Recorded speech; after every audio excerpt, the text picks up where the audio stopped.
नमस्कार दोस्तों, the daily broadcast में आप सभी का स्वागत है। आज डेट है 9 मई और आज की इस वीडियो में हम करने वाले हैं द हिंदू न्यूज़पेपर के एडिटोरियल सेक्शन का डिटेल एनालिसिस। तो चलिए स्टार्ट करते हैं इस वीडियो को।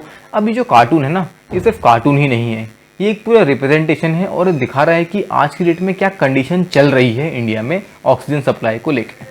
अभी आपको पता होगा कि रिसेंटली गवर्नमेंट ने तो क्या किया है कि अपनी तरफ से जो इम्पोर्ट ड्यूटीज़ थी, यानी जैसे हम ऑक्सीजन बाहर से की जो देश हैं उनसे लेके आ रहे हैं, तो जो भी इम्पोर्ट ड्यूटीज़ थी वो तो एग्जेम्प्ट कर दी हैं। लेकिन फिर भी FCRA के रूल्स जो हैं वो अभी भी उनकी जो मतलब गाइडलाइंस जो उनकी हैं वो एक तरीके से एग्जेम्प्ट नहीं हो रही हैं। सॉरी, मैंने गाइड की स्पेलिंग गलत लिख दी। तो गाइडलाइंस जितनी भी हैं तो वो भी एग्जेम्प्ट नहीं हो रही हैं और जिसकी वजह से ये ऑक्सीजन की जो सप्लाई है ना, इसमें एक तरीके से बाधाएँ पैदा हो रही हैं। FCRA का मतलब है फॉरेन कंट्रीब्यूशन रेगुलेशन एक्ट, जो 2010 में एनेक्ट किया गया था। तो यहाँ पर बेसिकली अब यही दिखाया जा रहा है कि जो ये FCRA के रेगुलेशंस हैं ये किस तरीके से ऑक्सीजन सप्लाई में हर्डल पैदा कर रहे हैं। तो अब आप इस कार्टून से कितना सहमत हैं, जिस तरीके से ये दिखाया हुआ है, ये भी आप मुझे कॉमेंट सेक्शन में लिख के ज़रूर बताइएगा।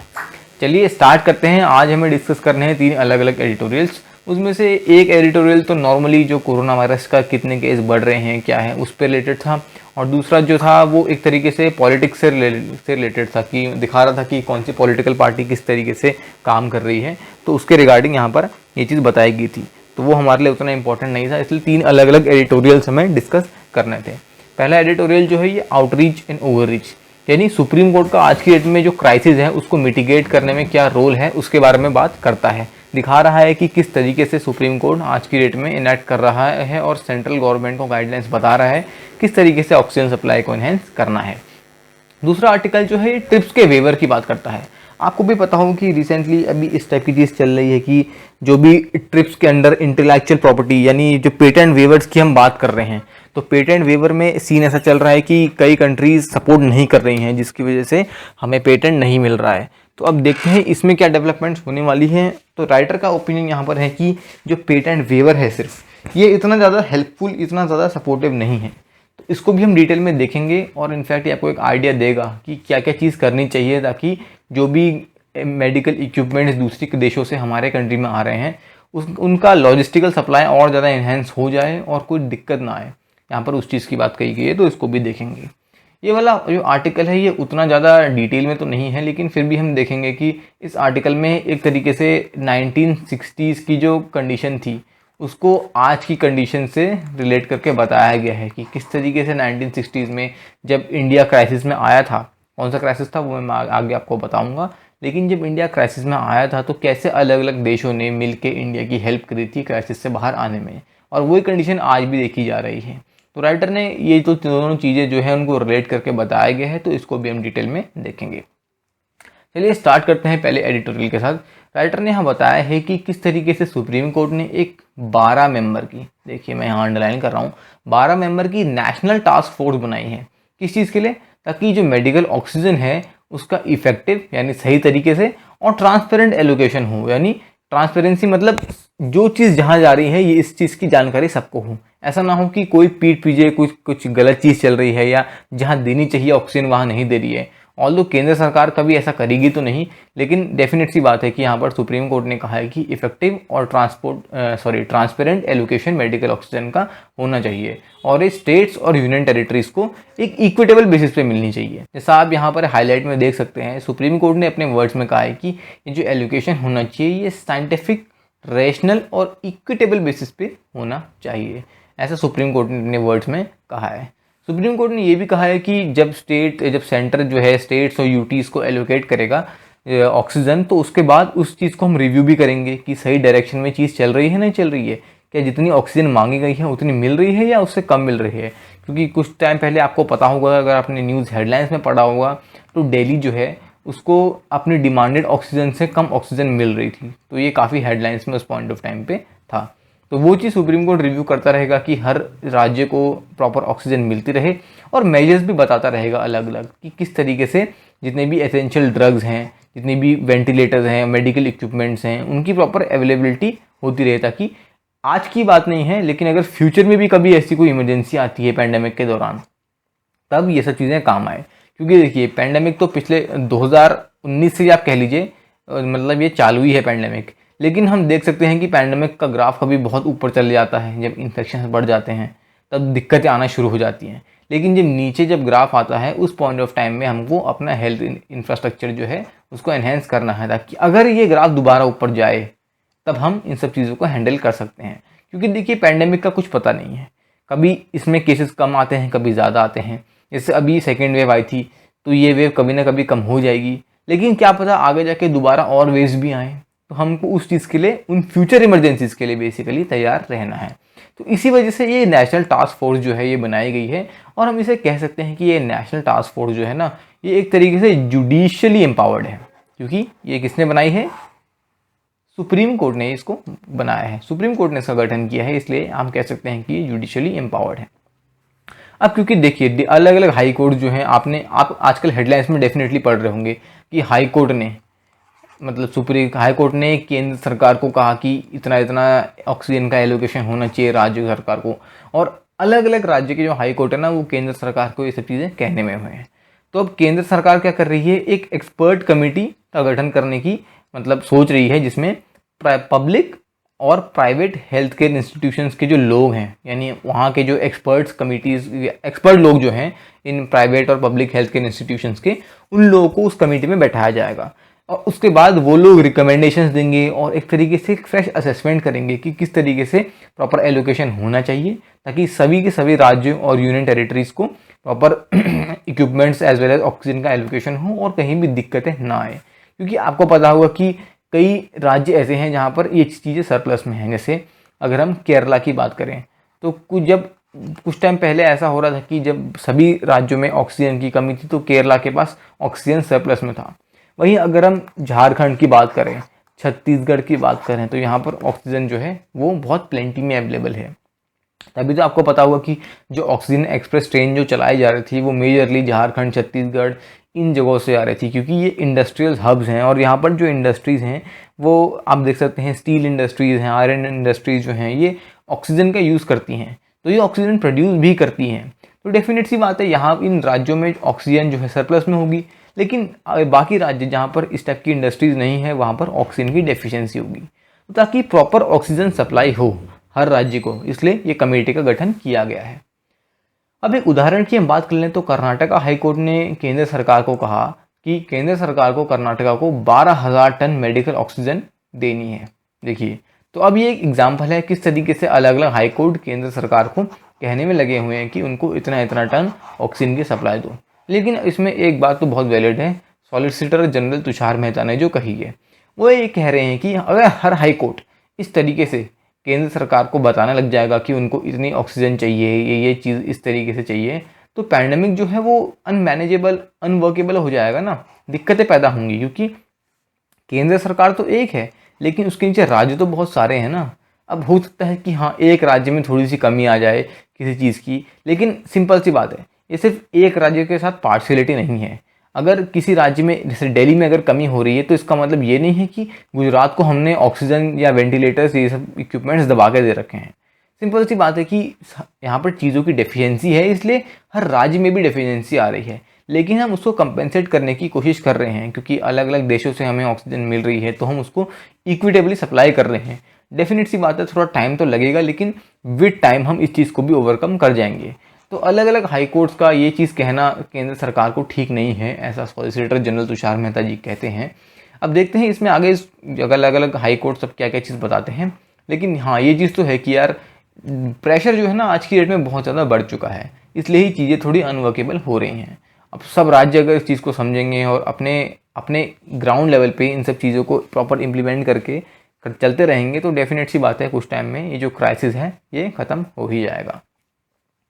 ये वाला आर्टिकल जो है आज की डेट में इकोनॉमी में क्या शॉर्टेज है उस चीज़ की बात कर रहा है, और उसको रिलेट करता है किसके साथ, 1960s के क्राइसिस के साथ। देखिए, अब बताया जा रहा है राइटर द्वारा कि आज की डेट में शॉर्टेज तो बहुत है। इस पैंडेमिक में शॉर्टेज हॉस्पिटल्स की है, हॉस्पिटल बेड्स की है, सॉरी, उसके बाद ड्रग्स की है, जैसे आप कह सकते हैं हाइड्रोक्सी क्लोरोक्विन जो ड्रग है उसकी है। उसके अलावा आपको पता होगा रेमडेसिविर की भी बहुत दिक्कतें हैं आज की डेट में, ब्लैक मार्केटिंग तक हो रही है, वेंटिलेटर्स की दिक्कत है। यहाँ पर राइटर बता रहे हैं किस तरीके से यूएस, यूके, यूरोपियन यूनियन और तो और चाइना तक आ गया हमको हेल्प करने के लिए। तो ये दिखाता है कि इंडिया की एक तरीके से ग्लोबल स्टैंडिंग कितनी अच्छी है, क्योंकि तभी तो हमें इतना ग्लोबल अटेंशन मिल रहा है। वरना एक बात बताइए, कई साउथ अफ्रीका की ऐसी कंट्रीज़ हैं जो बहुत पिछड़ी हुई हैं, लेकिन उनको तो कोई हेल्प नहीं कर रहा, उनको भी तो दिक्कत आ रही है। इंडिया को सब इसलिए हेल्प कर रहे हैं क्योंकि इंडिया की ग्लोबल स्टैंडिंग बहुत अच्छी है, ठीक है, एज ए लीडर काफ़ी अच्छी है। और यही चीज़ जो ग्लोबल अटेंशन जो आज हमें मिल रहा है ना, यही अटेंशन हमें मिड 1960s में भी मिला था, जब 2 कंजिक्यूटिव यानी 2 साल लगातार ड्रॉट हमारे इंडिया को इफेक्ट कर गया था। उस पॉइंट ऑफ टाइम में सभी देशों ने इंडिया की काफ़ी ज़्यादा हेल्प करी। तो देखिए, अब ड्रॉट जब आया तो अलग अलग देशों ने हेल्प करी कि किस तरीके से फूड प्रोडक्शन को इंडिया में इन्हेंस किया जाए। उसके अलावा उस पॉइंट ऑफ टाइम में जब ग्रीन रेवोल्यूशन यानी हरित क्रांति जब आई, उस पॉइंट ऑफ टाइम में काफ़ी चीज़ें बदल गई। क्या मुझे कमेंट सेक्शन में बता सकते हैं कि ग्रीन रेवोल्यूशन जो है वो किसके द्वारा लाया गया था? अगर हम इसकी बात करें तो ग्रीन रिवॉल्यूशन ने डिपिक्ट किया कि इंडिया की पॉलिटिकल लीडरशिप, तो किसी भी क्राइसिस और प्रॉब्लम को रिजॉल्व करने की क्षमता और इंटेलिजेंस काफ़ी अच्छा है। तब जाके ये सब चीज़ें इंडिया के लिए एक अच्छी ग्लोबल स्टैंडिंग करने में काफ़ी हेल्प करी। और ये चीज़ हम आज थोड़ा मिस भी कर रहे हैं, ठीक है। अब क्योंकि कोविड आ रखा है, तो देखिए, जैसे मैंने पिछले एडिटोरियल में डिस्कस किया कि कोविड का जो ग्राफ है वो कभी बिल्कुल सर्ज पे आ जाता है तो कभी डिप हो जाता है। तो जब ग्राफ डिप होता है ना, उस पॉइंट ऑफ टाइम में हमें अपना हेल्थ इंफ्रास्ट्रक्चर जो है उसे एनहेंस करने की ज़रूरत है। अगर मार्च 2020 में जब बहुत स्ट्रिक्ट लॉकडाउन लगा था, उस पॉइंट ऑफ टाइम में अगर हमने अपने हेल्थ इंफ्रास्ट्रक्चर को बहुत एनहेंस किया होता तो आज की डेट में हमें ये सब चीज़ें देखने को नहीं मिलती। खैर, अब हमें भी नहीं पता था एज कॉमन सिटीजन की कोविड जो है वो इतना रेप्लिकेट कर जाएगा, अलग अलग इसके स्ट्रेन्स आ जाएंगे, ये किसको पता था कि इसकी इतनी वेव्स भी आने वाली हैं। वो तो अब पता चल रहा है ना। खैर, अब देखिए, ग्रीन रेवोल्यूशन से हमें क्या सीखने को मिलता है? ग्रीन रेवोल्यूशन से हमें ये सीखने को मिलता है कि इंडिया की कितनी अच्छी क्षमता है कि हम अलग अलग क्राइसिस से बहुत रिकवर कर जाते हैं। एक्सट्रीम क्राइसिस से हम रिकवर कर चुके हैं, तो कोरोना से भी हम डेफिनेट सी बात है रिकवर ज़रूर कर पाएंगे। आज की डेट में दिक्कतें ये हैं कि हॉस्पिटल्स में बेड्स की दिक्कतें हैं, वेंटिलेटर की दिक्कत हैं, ठीक है, रीजनेबल टाइम पे ऑक्सीजन पहुंच नहीं पा रही है, ठीक है। कंट्री के कई ऐसे पार्ट हैं, जैसे मैंने आपको पिछले आर्टिकल में बताया ना, कि कई पार्ट जैसे झारखंड हो गया, छत्तीसगढ़ हो गया, जो इंडस्ट्रियल हब्स हैं, तो वहाँ पर हम देख सकते हैं कि जो ऑक्सीजन की प्रोडक्शन है वो काफ़ी अच्छी है। लेकिन अगर हम नॉर्थ इंडिया की बात करें, सेंट्रल इंडिया की बात करें, जहाँ पर इतनी इंडस्ट्रीज़ नहीं हैं जो स्टील या आयरन में वर्क करती हों, तो वहाँ पर ऑक्सीजन की सप्लाई डेफिशिएंट है। तो देख सकते हैं एक इक्विटेबल डिस्ट्रीब्यूशन नहीं है। इसीलिए तो जैसे हमने पिछले एडिटोरियल में डिस्कस किया कि जैसे केंद्र सुप्रीम कोर्ट ने नेशनल टास्क फोर्स जो डिप्लॉय करी है, वो इन्हीं सब चीज़ों को इंश्योर करेगी कि प्रॉपर डिस्ट्रीब्यूशन कंट्री में होता रहे। आज की डेट में हमारे देश के पास अच्छे खासे फॉरेक्स रिजर्व हैं, फॉरेन एक्सचेंज रिजर्व जिन्हें कहते हैं। तो एक तरीके से ये यूज़ हो सकते हैं क्रूशियल यानी इंपॉर्टेंट मेडिकल इनपुट्स को लाने में और वैक्सीन्स को इम्पोर्ट करने में, और जो हम कर भी रहे हैं। लेकिन अब वैक्सीन से एक क्वेश्चन मैं आपके लिए लेके आता हूँ। रशिया ने अभी हमें स्पुतनिक 5th वैक्सीन तो ज़रूर हमें दी है, लेकिन इसका एक और वर्जन नया रशिया ने डेवलप किया है जिसकी सिर्फ एक डोज ही यूज़ होती है। जैसे स्पुतनिक 5 की तो 2 डोजेज यूज़ होती है ना, तो एक नया वर्जन भी डेवलप किया है जिसकी सिर्फ एक डोज यूज़ होती है। क्या मुझे कमेंट सेक्शन में बता सकते हैं कि ये कौन सी वैक्सीन है? बहुत अच्छा होगा अगर आपको ने वो चीज़ भी पढ़ी है, क्योंकि ये आजकल में ही न्यूज़ में बहुत ज़्यादा है। अब क्योंकि हमें इस पॉइंट ऑफ टाइम में हमें वैक्सीन को इम्पोर्ट करना है, मेडिकल इंफ्रास्ट्रक्चर जो है उसे इन्हेंस करना है, तो इस क्राइसिस को अगर हमें ना फ्यूचर में हटाना है, अवॉइड करना है, तो जितने भी स्टेट हैं ना, राज्य सरकारें, उनको अपनी स्पेंडिंग यानी हेल्थ पे खर्चा बढ़ाना पड़ेगा। क्योंकि आज की डेट में जितनी भी राज्य सरकार है, देखिए यहाँ पर एक डेटा आ गया कि राज्य सरकार केवल 5% जो है अपने टोटल एक्सपेंडिचर का सिर्फ हेल्थ पे खर्च कर रही हैं, और इस चीज़ को इन्हेंस करना चाहिए। यहाँ पर मैं स्टार मार्क कर रहा हूँ क्योंकि ये आपके जीडी या इंटरव्यू पॉइंट ऑफ व्यू से फैक्ट देने के लिए काफ़ी इंपॉर्टेंट रहेगा। देखिए, ऐसी छोटी छोटी चीज़ें ही होती हैं जो निकल के आती हैं, जो आपके लिए इंपॉर्टेंट हो जाती हैं। इसलिए मैंने यहाँ पर ये एडिटोरियल को यहाँ पर हाईलाइट कर दिया है। अगर हम खाने के यानी फूड प्राइसेस की अगर बात करें तो अप्रैल 2020 से जो खाने के दाम हैं ये बढ़ते ही जा रहे हैं। ये एक तरीके से जो गरीब लोग हैं ना, उनकी जेब पे एक बहुत बड़ी मार है, क्योंकि आज की डेट में आपको पता होगा कि गरीब इंसान ही ऐसा इंसान है जो लॉकडाउन पैंडेमिक से बहुत ज़्यादा इफेक्ट हो रखा है। उसके अलावा हम देख सकते हैं कि अभी क्योंकि लॉकडाउन तो मतलब लगाया जा रहा है, कर्फ्यू भी इम्पोज किया जा रहा है, लेकिन अभी खरीफ के जो ऑपरेशन है ना, सीड का सो करना, ये सब चीज़ अभी कमेंस होने वाली हैं। अब क्योंकि पार्शियल लॉकडाउन लगाए जा रहे हैं तो जो लेबरर्स हैं वो माइग्रेट कर रहे हैं, तो ये खरीफ के ऑपरेशंस किस तरीके से होंगे? प्रॉपर खरीफ के ऑपरेशंस नहीं हुए तो सिंपल सी बात है, कुछ महीनों में हमें फूड की शॉर्टेज भी देखने को मिलेगी, तो बहुत दिक्कतें पैदा हो जाएंगी। तो एक तरीके से ऐसा ना हो तो हमें क्या करना पड़ेगा कि सेंटर और स्टेट्स में कोऑर्डिनेशन करना पड़ेगा। ठीक है, अब यहाँ पर क्या करना पड़ेगा कि प्राइम मिनिस्टर नरेंद्र मोदी को इंटरेक्ट करने की ज़रूरत है अलग अलग फार्मिंग कम्युनिटी के लीडर्स के साथ, उसी के साथ साथ जितने भी हमारी राज्य सरकार हैं उनके लीडर्स के साथ, उनके चीफ मिनिस्टर के साथ, तब जाके ये प्रॉब्लम को हम अवॉइड कर सकते हैं। ये वाला आर्टिकल डिस्कस करता है कि ट्रिप्स का जो वेवर, जो पेटेंट वेवर की हम बात कर रहे हैं, वो काम की चीज़ तो है, बट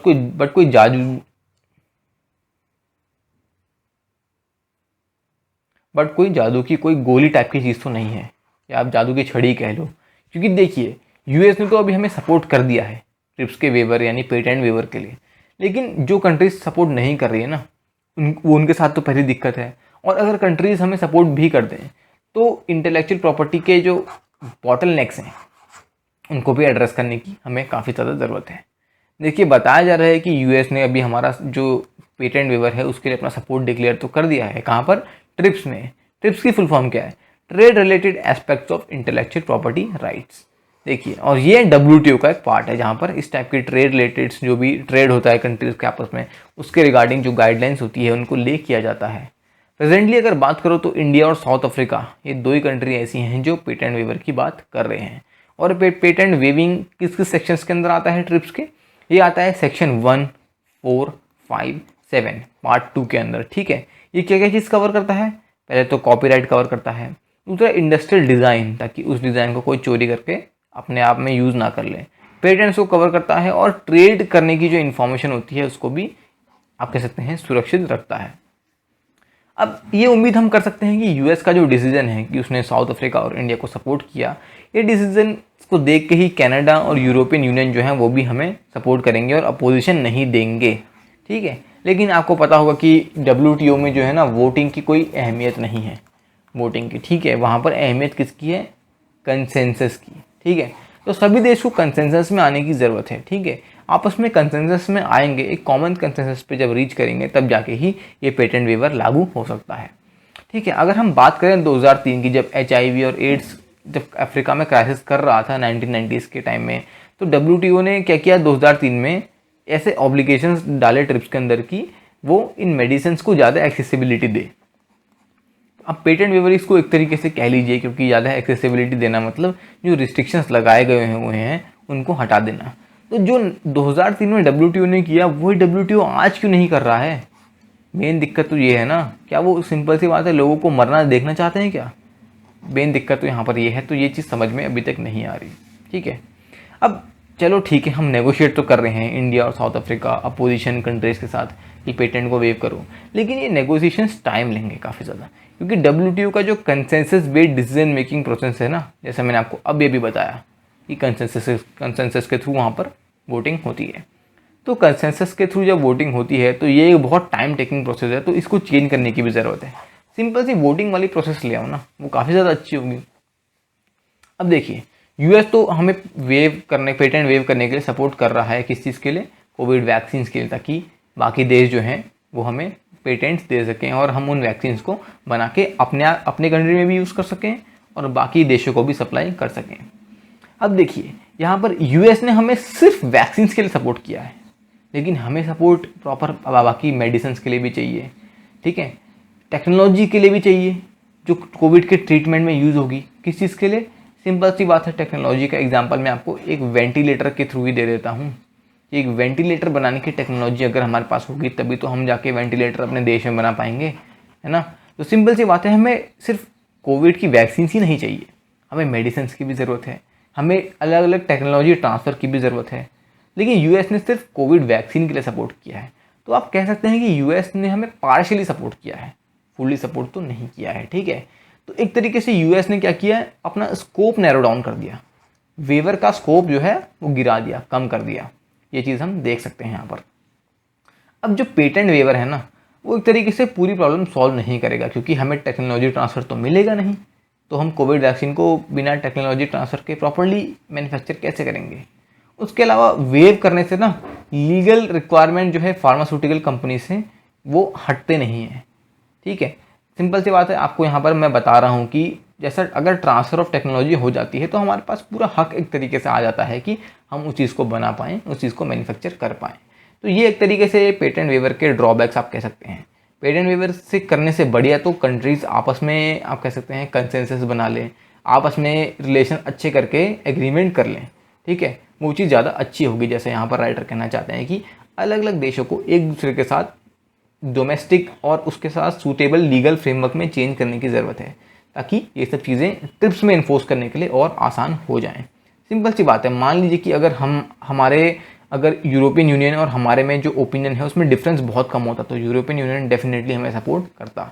आपको पता होगा कि इंडिया और यूएस के रिलेशंस जो हैं आज की डेट में काफ़ी बेहतरीन हैं।